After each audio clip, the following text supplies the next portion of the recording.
Welcome to Chapter 3, The Remarkable Body. Sixth Organization of the Body by Professor Tammy. Learning objectives. 1. Name 6 basic needs of the body cells. 2. Summarize the exchange of materials that take place as body fluids circulate around the tissues. Organization of the body. Atoms. They are the smallest units of matter that still retains the properties of an element. That means they're super duper tiny. Atoms bond to each other to form molecules, so you need a couple atoms to create molecules.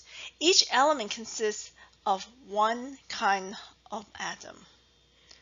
So, you want to hear an atom joke? Why can't you trust atoms? Because they make up everything. Ba-bum-bum. All right, so hopefully you remember atoms, they make up everything. That's how we can also have molecules. So molecules are groups of atoms bounded in specific configuration. Just like some examples of molecules are water and carbon dioxide.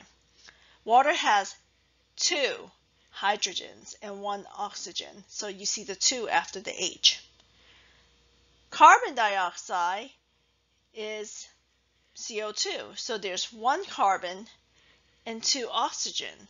So when you see di, remember that means 2, so it's 2 oxygen. And then say carbon monoxide or trioxide. Carbohydrate, proteins, fats, and vitamins are usually very large molecules.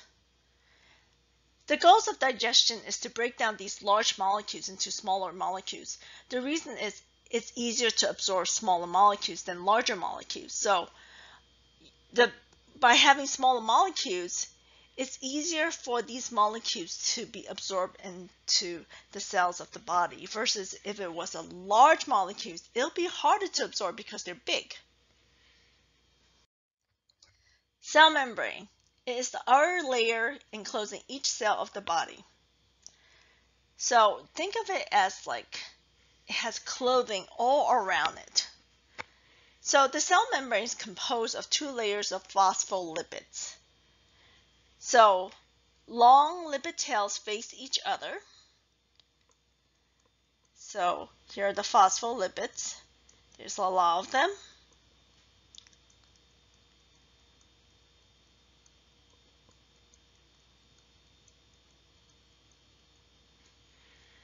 So these long lipid tails face each other toward the interior of the membrane. So lipids, they're fatty, okay? Phosphate are the heads, here, the circle ones. They line the interior and exterior surface of the membrane. So here they are. They're out here. And cholesterol and proteins are embedded in the membrane. So they're like all inside. So this is very liquidy here where these little tails are. And here's more watery. The cell membrane is selectively permeable, allowing it to control the passage of materials into and outside the cell. So in and out, in and out. The cell membrane encloses the cytoplasm, which is the liquid of the cell, and the organelles. They're tiny structures that perform many different cellular functions, for example, like the nucleus and the mitochondria. The body is composed of trillions of cells, so we have many cells. The body needs nutrients. The cells are the smallest unit of life.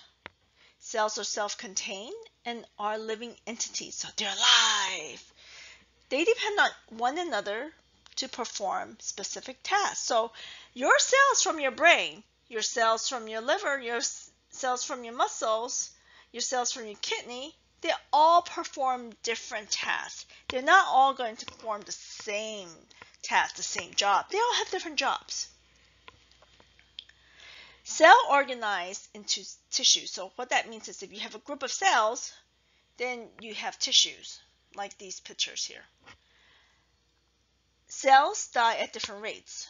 So like your blood, it recycles every 30 days.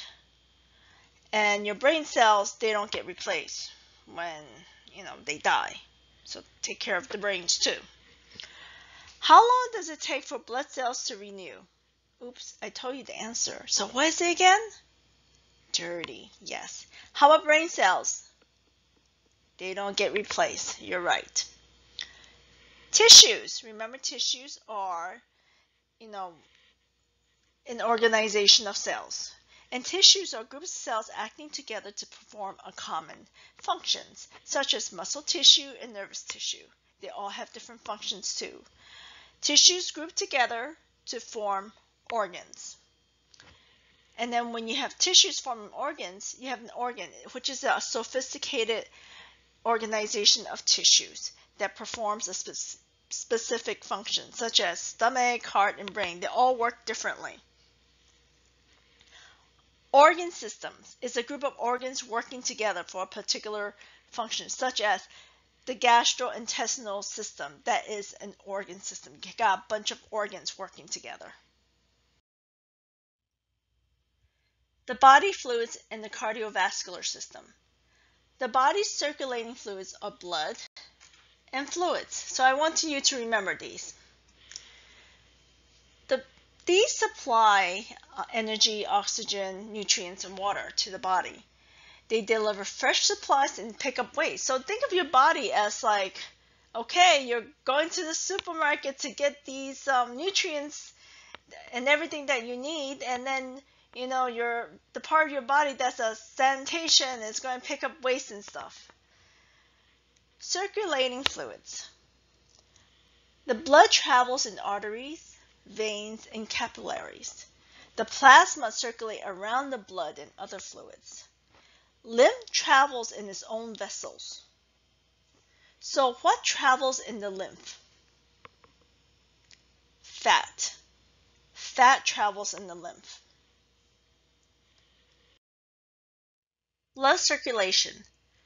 Blood circulates to the lungs, picks up the oxygen, releases carbon dioxide. Blood returns to the heart, pumped to the rest of the body. Blood passes through the digestive system, picks up nutrients. The fat travels through the lymph, and then these nutrients are routed directly to the liver. Waste are cleansed in the kidneys. So when you look at this picture, you see blue and red. Our body don't look blue and red. It's just, the part of the body that gets oxygen from the lungs is more red. And the part of the body that doesn't get as much oxygen because it's going through this cycle in the body, it's not blue. It's just less red. How do body fluids circulate around cells? So there's the extracellular fluids. Think of outside. And the intracellular fluids, think of inside. So extracellular fluids are fluids outside the cells, while intracellular fluids, they're fluids inside the cell. All cells reaction takes place in the intracellular fluid, and they also hold cellular shape. 1. Fluid filters out of blood through the capillaries, whose walls are made of cells with small spaces in between. So when you look at it, they kind of go out here. They go into these small spaces. 2. Fluids may enter a capillary and rejoin the bloodstream, so they can go back anytime here. And remember, blood travels through capillaries, arteries, and veins. 3. Fluids may enter lymph vessels to join the lymphatic fluids. Lymph flows through the vessels and ultimately into the bloodstream through a large lymph vessels that empties into a large vein. So these lymph, they travel. And so what it's saying is lymph fat travels through the lymph vessels, and eventually it travels into the bloodstream later. See you soon. And remember to read the book.